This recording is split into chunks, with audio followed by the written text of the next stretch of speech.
4 ఎవరైనా తీసుకున్న వాళ్ళు చదవండి. 13 నుండి చదవండి. మౌత్ తీసుకోండి. వాక్యం చదివేవారు మౌత్ తీసుకుని చదవండి.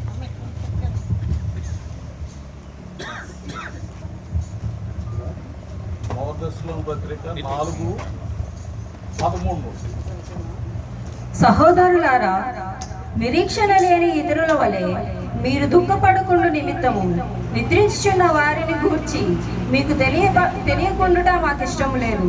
యేసు మృతి పొంది తిరిగి లేచినని మనము నమ్మిన ఎడల అదే ప్రకారము యేసునందు నిద్రించిన వారిని దేవుడు ఆయనతో కూడా వెంటబెట్టుకొని వచ్చును. మేము ప్రభువు మాటను బట్టి మీతో చెప్పినదేమనగా, ప్రభువు రాకడ వరకు సజీవులమై నిలిచియుండు మనము నిద్రించిన వారి కంటే ముందుగా ఆయన సన్నిధి చేరము. ఆర్భాటముతోను ప్రధాన దూత శబ్దముతోను దేవుని బూరతోను పరలోకము నుండి ప్రభువు దిగువచ్చును. క్రీస్తునందుండి మృతులైన వారు మొదట లేతురు. ఆ మీదట సజీవులమై నిలిచియుండు మనము వారితో కూడా ఏకముగా ప్రభువుని ఎదుర్కొనుటకు ఆకాశ మండలములకు మేఘముల మీద కొనిపోబడుదుము. కాగా మనము సదాకాలము ప్రభువుతో కూడా ఉందుము. కాబట్టి మీరు ఈ మాటల చేత ఒకరినొకడు ఆదరించుకొనుడి. ప్రార్థన చేసుకుందాం. తండ్రి, ఈ సమయంలో మీ దాసులను జ్ఞాపకం చేసుకునే కోపించిన వందనాలు. నీతి మంతులను జ్ఞాపకం చేసుకోవటం ఎంతో దీవెనకరం, ఆశీర్వదకరం. ప్రభా, ఆమె యొక్క విశ్వాసం, ఆమె యొక్క నీ యొక్క కృప, వెలుగులో నడుచుకునే భాగ్యం ఆ బిడ్డలు ఇచ్చావు. తర్వాత బిడ్డలు కూడా ఇచ్చావు. అందును బట్టి మేము ఇక్కడ ఉండగలిగాం. ఈ సమయం దీవెనకరంగా చేయండి. నీ యొక్క వాక్యాన్ని బట్టి మమ్మల్ని ధైర్యపరచండి, ఆదరించండి.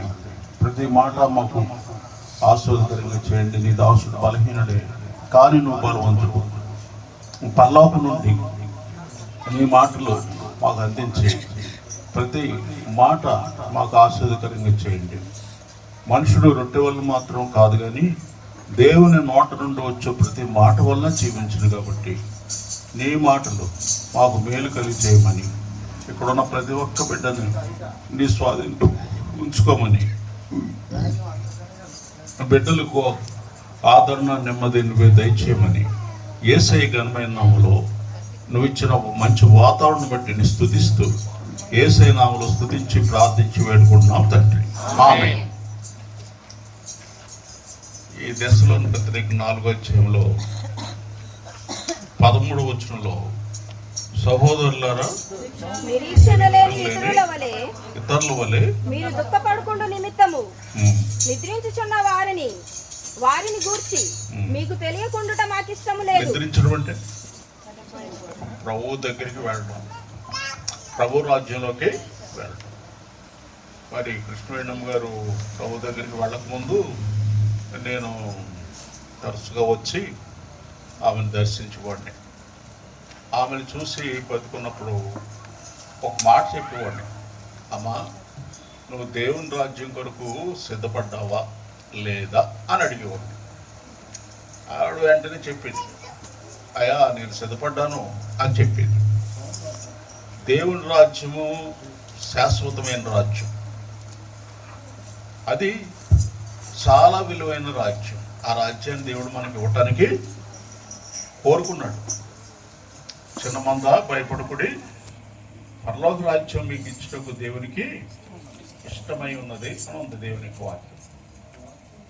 ఆ రాజ్యం మనకి ఇవ్వటానికి ఆయనకి ఇష్టమే, కానీ మనం వెళ్ళటానికి మనకి ఇష్టం ఉండాలి, మనకి ఇష్టం ఉండాలి. దేవునికి ఇష్టం ఉన్నంత వారిని పరలోకంలోకి వెళ్ళిపోలేదు. నీకు ఇష్టం ఉంటేనే వెళ్తాం. అందుకే నిద్రించిన ఆ బిడ్డల కొరకు మీరు ఏం చేయొద్దు అంటున్నాడు, దుఃఖపడవద్దు అంటాడు. ఎందుకు దుఃఖపడవద్దు అంటున్నాడు ఆయన?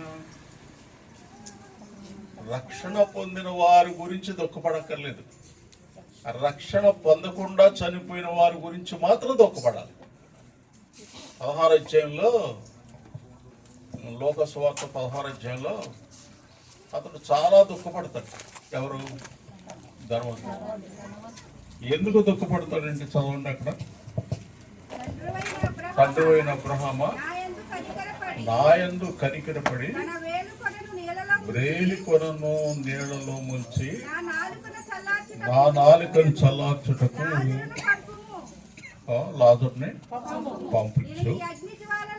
నేను ఈ అగ్ని జ్వాలల్లో యాతన పడుచున్నానని. యాతన ఎందుకు యాతన పడుతున్నాడంటే రక్షణ లేకుండా చచ్చిపోయాడు. యేసయ్యా నేను పాపిని, నన్ను క్షమించు అని అడగకుండా చచ్చిపోయాడు కాబట్టి యాతన పడుతున్నాడు.